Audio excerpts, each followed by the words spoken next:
Hello, boxing fans around the world. Thank you for joining us once again on another episode where this time we're going to talk about the Oleksandr Usyk and the Anthony Joshua fight over the weekend, which surprised many, but in retrospect, looking at the reports, didn't seem to surprise many.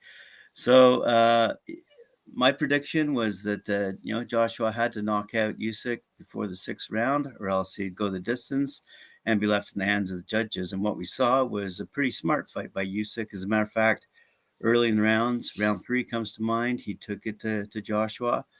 I don't know. I didn't see a championship fight out of Joshua. That's for sure. What did you see, Kristian?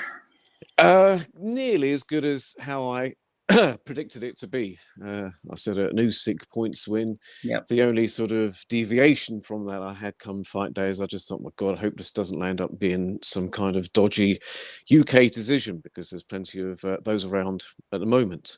I thought a lot of people, and it's frustrating to read, a lot of people are bashing Joshua over his performance. Now, I don't think the performance was necessarily bad at all, because at the end of the day, he could only be as good as what was, in front of him. Yeah. It's just a case of, I think it's what he wasn't allowed to do by a very good display from Usyk, which made the difference in the fight. Styles make fights. I think a lot of people were basing and predicting a Usyk loss based on how well Chisora did against him. So the theory was Usyk did quite well. So what's Joshua going to do? But it was a completely different kind of fight. And the other thing that I noticed, and I think it will help also if they do have a further rematch, is a case of the period of time, because it must have been approaching. When was the Chisora Usyk fight? That was a tail end of last year. So it's looking at onwards of a year since the original fight. He has matured into being a heavyweight. This was only the third fight at heavyweights. Is he a legit one now? His body looked like it was. And if there's going to be a March-April rematch, which has been spoken about already, I think as time goes on, I think he will improve even more. He says he's got another plan, and you haven't seen the best of him. I think that definitely is the case. And going into the rematch again, I'll have Usyk as the favourite for me. Agreed. Like I said, I was kind of surprised at what little Joshua had, in as much as his first few rounds, he didn't look like he was going after Usyk at all. At the 12th round, he clearly got knocked around, making the decision relatively easy for the judges, quite frankly. So, I mean, a rematch, will Joshua be ready? Maybe he will be ready, but yes, I agree with you. I think Usyk's going to take that one as well. So that will line up a very interesting series of heavyweight battles after that. That's for sure. That's one banana skin out the way. Obviously, October the 9th, we have the second banana skin. Let's say that a second banana skin happens. You then have, obviously, Fury, and you have AJ with defeat. Now, will that make a fight between those two easier without the belts? Both of them having taken a loss? I personally think yes. And I could be wrong with this, but I don't think any decision from the AJ camp will be announced until October the 9th has passed. So everybody knows what's happening over there, obviously, with Fury, and what's happening with the WBC belt as well. Interesting times, but and this is why I wanted Usyk to win, because I just think it just opens everything up. I didn't have nothing against AJ whatsoever. Both good sportsmen, both great guys. But I just wanted it to open up, and which is why I want. Will it open up with Wilder? I think so, because we know what's going to happen with Fury. If it happens, then it's going to be AJ, and then possibly then rematch with AJ, and everything's just going to be tied up for so long. But then, that moves over to then the issue with these rematch clauses and voluntaries and mandatories. It's a can of worms. It is indeed, but let's go back to the fight. Like I said, I thought Joshua's reach would give him the advantage. It didn't. Usyk was too fast. He was moving on his feet, avoiding those long punches, and that's what surprised me. I think the most is Joshua was not able to use the reach to his advantage.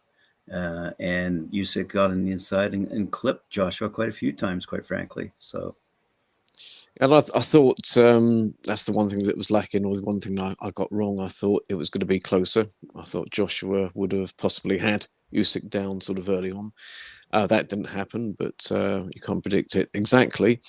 But no, it just seemed a little bit gun shy, seemed a little bit cautious. Is this scars from the Ruiz fight? Possibly yes.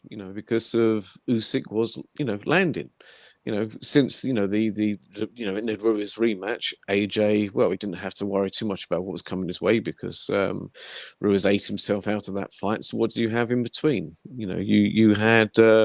You had one fight where Pulev really, at his age, and he didn't have sort of put up too much resistance whatsoever.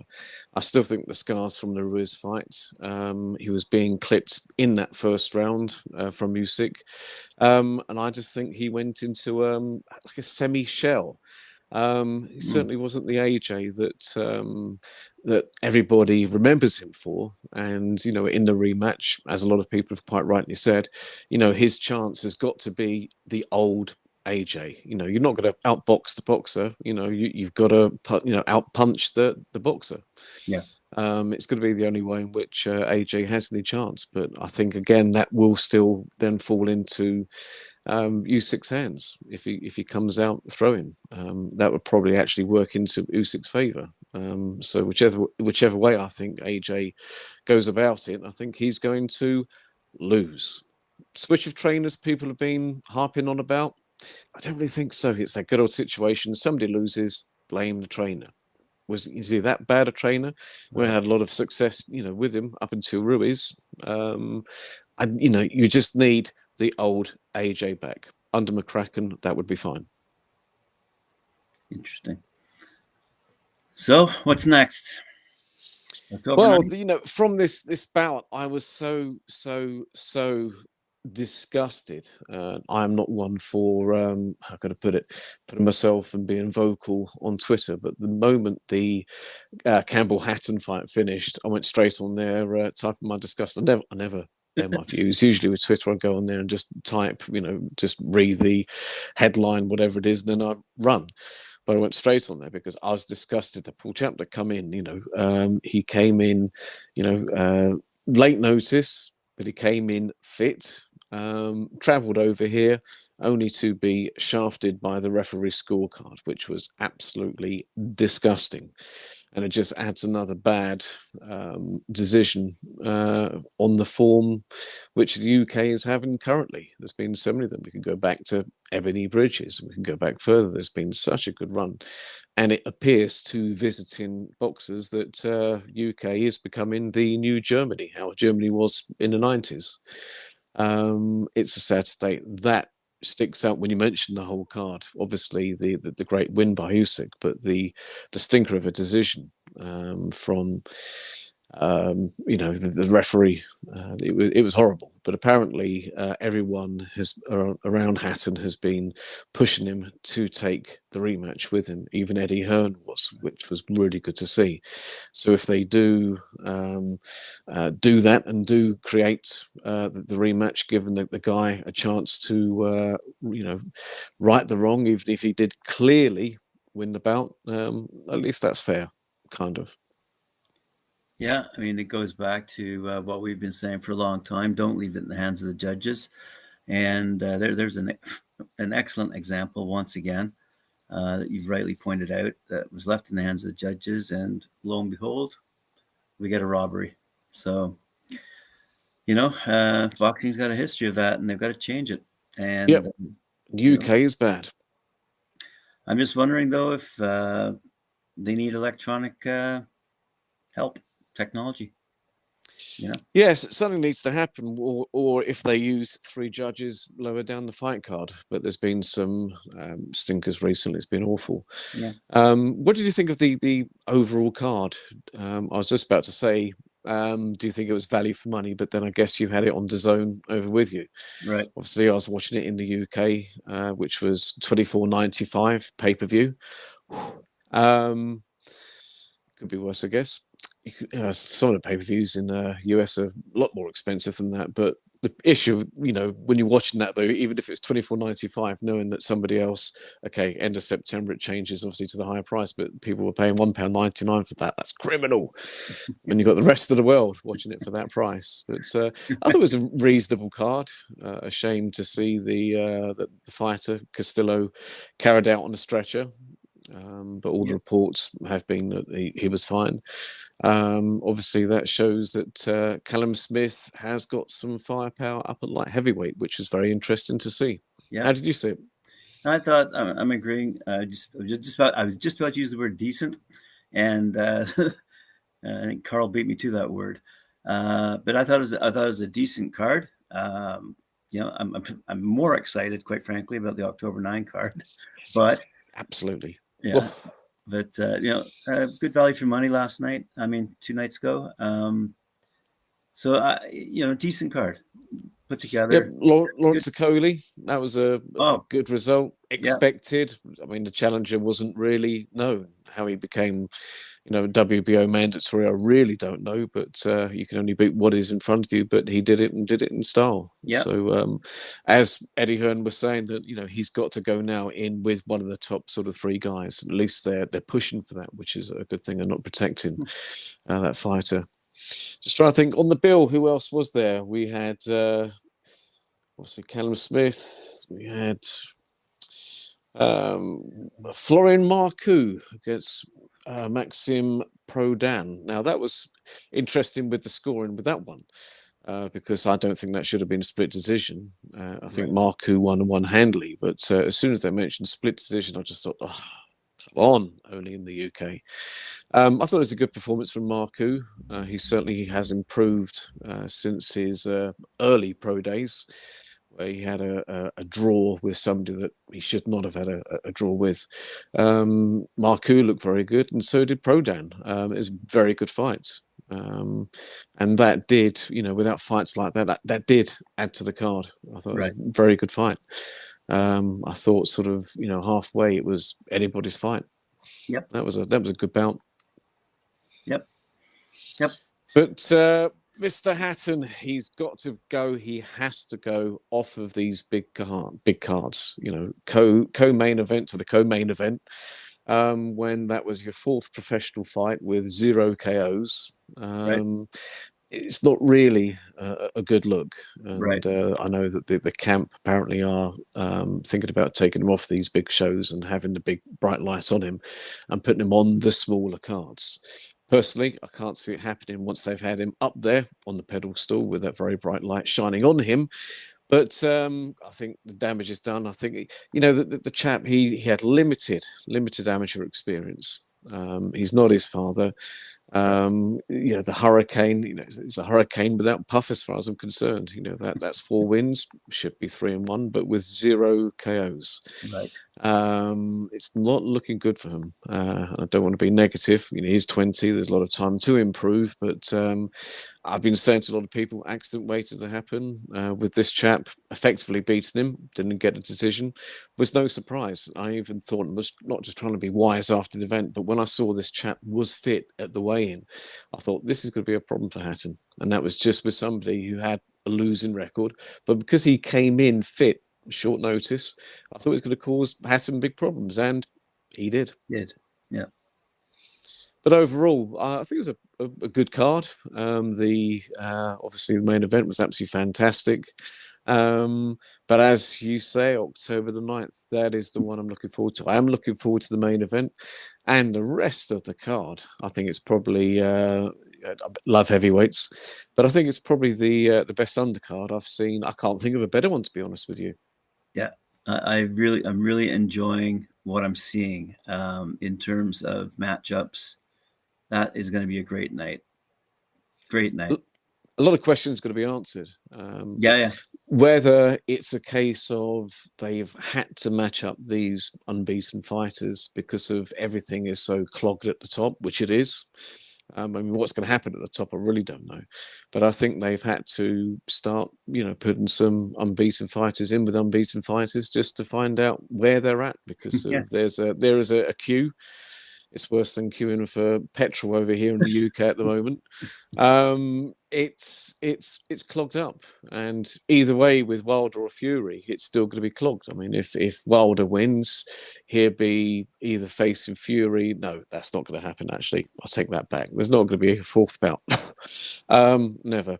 But that, defense would be Dillian White, so that would be mandatory. Then you'll be allowed a voluntary. The WBC route's going to be clogged. Every other route, obviously, is governed by what happens with, obviously, AJ, and if there's going to be a rematch with Usyk. It's still clogged.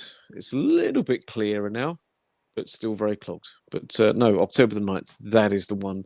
A lot of questions. I mean, Evic Jabber versus Frank Sanchez, that is a quality about where there's questions, because obviously, as far as I'm concerned, with the people they've actually fought, any thoughts of how they're going to progress is just based on possibilities, how they could be by what we've seen them, because either of them have not been in a top, in with a top fighter and had a tough match. Questions will be answered, as will the main event. Yeah, I agree 100%. It's the cards are going to fall where they may, and I, for one, hope Fury doesn't win. But anyway, I'm with you with that one. I want Wilder to win, and I think he will. Mindset. Yeah. This just is so different to how it was before the second one. Right. Everything, the way they're conducting themselves, what appears to be the mindset is like role reversal, and I just think it's going to be completely different this time. All I know is that at least one thing that's going to be cleared up with this fight is there'll be no further complaints, whether they were justified or not, with the GloveGate theory, with the tampered gloves, with loose gloves, with anything else, because I'm sure any gloves would be quadruple checked going in. I mean, how do you feel, just very briefly, with the glove situation, with the Fury fights, with what you've seen evidence-wise? I've only seen fans putting up various pictures, either pointing one way or the other. It's like, and you're just as a fan looking at these pictures, you're going, I don't see it. I really don't see it. So who do you go by? I mean, at the end of the day, you have to trust the boxers, I think, anyway. This isn't the bad old days. I mean, but that's all I can go by, is what I'm visually presented in front of me, and I don't see it. I don't think there was anything which was done intentionally. All I know is that something was wrong, because of with the way the gloves did not look right. Whether that was intentional or not, just by that was a characteristic of that particular glove on that hand and everything else. Right. But what was supposedly, and this is just going on hearsay, because obviously some things in the court case I can only guess they can't give out in an exact fashion.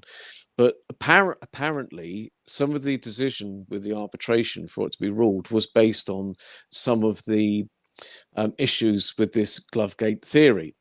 And apparently, it goes back to the bout with Fury and Kristian Hamer.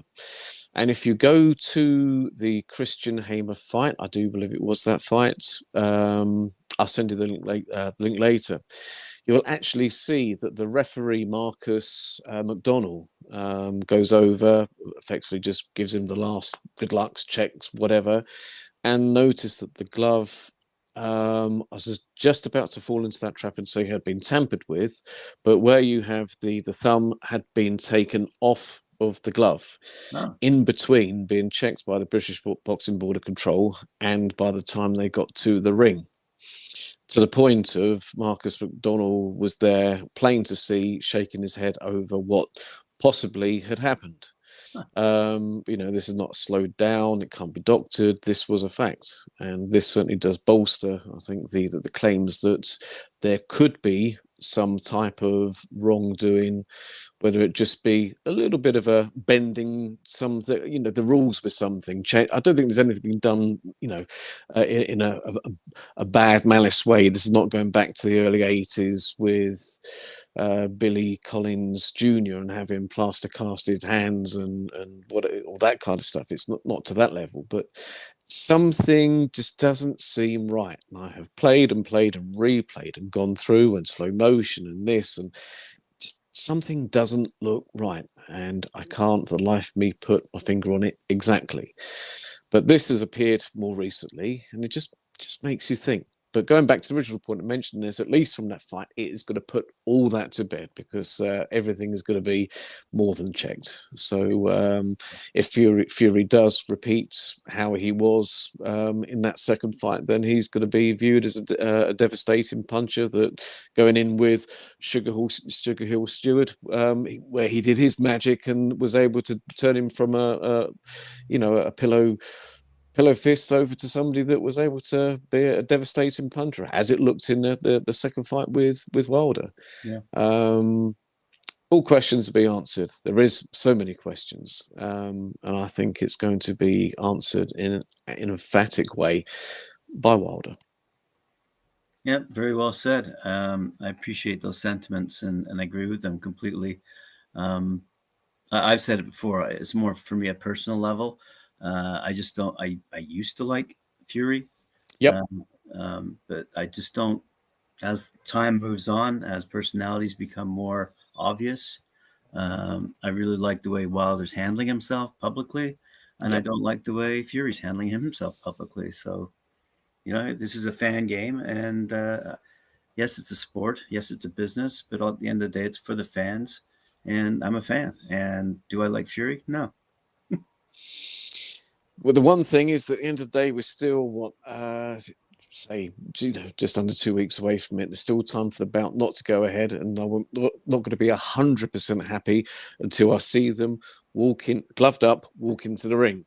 Yeah. If it did get cancelled this time, because obviously with the original bout, the undercard got cancelled with the main event as well. I mean, I don't think they would do that. So what would you have if Jagbar versus Frank Sanchez as the main event? Yes. Don't care really as such, because the whole thing, I'm looking for the whole package. October the 9th. What a great birthday present. It will be indeed.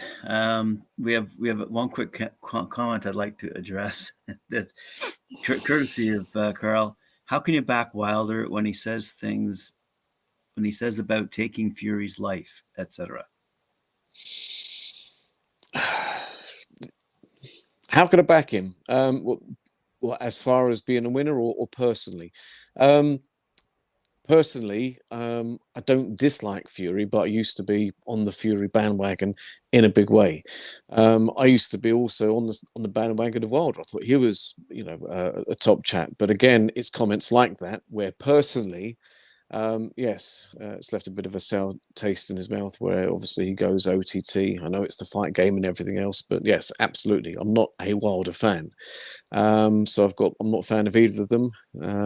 As far as I'm concerned, the result is going to be the thing that's going to come from all of this. Wilder it is for me. Yeah, so it'll be settled in the ring, as they say, and hopefully not left in the hands of the judges. And it's a good situation to be in, because one thing I do not like is having two fighters that I'm invested with emotionally. Two fighters I like, AJ and Usyk. I like the two of them. Yeah. And I was only wanting Usyk to win just because the state of the heavyweight division. I just wanted it to open up. Not particularly into Fury anymore, not ever been a Wilder fan. So let them sort it out, because it's going to be, I think it's going to be a good bout. Absolutely. One winner for me all the way. Exciting times ahead, as they say. Quick question then. If there's no rematch between AJ and Usyk, do you think Usyk will be going head-to-head against Joe Joyce? Yes. Now, Joe Joyce currently, or up to the fight, was the WBO as such mandatory number. He was the number 2 mandatory contender and the second in line as a mandatory. God, then at that point, this is what it brings in. When you have this thing with the mandatories and voluntaries, I think that with these either two situations, I do think the governing bodies should not allow these rematch clauses to take place, or if they do, the rematch clause is to be the voluntary. So if there is a mandatory first, they have to do that, then do the set rematch clause to fight as the voluntary. That's how I would have it. But yes, there's going to be a bit of a merry-go-round for ages because you've got everybody vying for the top. You could have Dillian White, regardless of what happens with. I think actually, if Wilder wins, Dillian White's I think is going to get his shot. I can see that fight happening, really can. If Fury wins, he'll be obviously eyeing up the AJ fight, and even more so having seen, AJ out boxed by Usyk. But then, I do think that AJ, there won't be any decision made until after October the 9th. I think they want to see the state of everything, map out as well. It's not just a case of, I want to. I think AJ would want to rematch him, but I think as a team, I think they would want to get October 9th out of the way. I certainly would, and then plot what they're going to do from there. Yeah, absolutely. That's just my opinion. And it's worth a lot. And thank you very much. Okay, that concludes our show today. Thanks very much for joining me, Kristian. This is Kristian from Boxen247, joining me, Graeme, from Talkin Fight. And we'll see you tomorrow. I'm sure we'll have another UK live at 5. Live at 5. Love that. And for me, it's the nooner. All right. Thanks very much, Kristian. Appreciate it. See you soon. All the best. Thanks, Carl. Bye-bye.